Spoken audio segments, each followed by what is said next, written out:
কবি নীরেন্দ্রনাথ চক্রবর্তী। কলকাতার যিশু।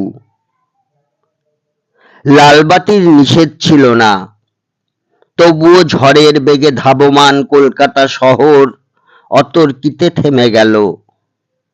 ভয়ঙ্কর ভাবে টাল সামলে নিয়ে দাঁড়িয়ে রইল ট্যাক্সি ও প্রাইভেট, টেম্পো, বাঘ মার্কা ডবল ডেকার। গেল গেল আর্তনাদে রাস্তার দুদিক থেকে যারা ছুটে এসেছিল। ঝাঁকা মুঠে ফিরিওয়ালা, দোকানি ও খরিদ্দার, এখন তারাও যেন স্থির চিত্রটির মতো শিল্পীর ইজেলে লগ্ন হয়ে আছে।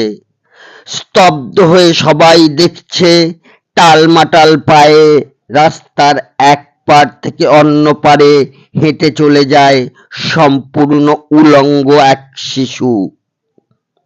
খানিক আগেই বৃষ্টি হয়ে গেছে চৌরঙ্গি পাড়ায়।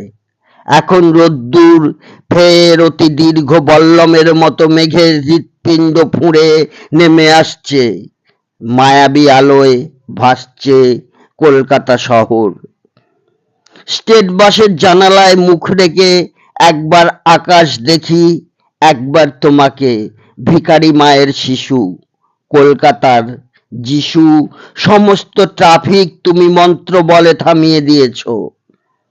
জনতার আর্তনাদ, অসহিষ্ণু ড্রাইভারের দাঁতের ঘষ্টানি, কিছুতে ভ্রুক্ষেপ নেই।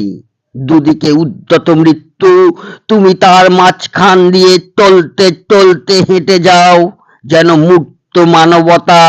সদ্য হাঁটতে শেখার আনন্দে সমগ্র বিশ্বকে তুমি পেতে চাও হাতের মুঠোয়। যেন তাই টালমাটাল পায়ে তুমি পৃথিবীর এক কিনারা থেকে অন্য কিনারে চলেছ।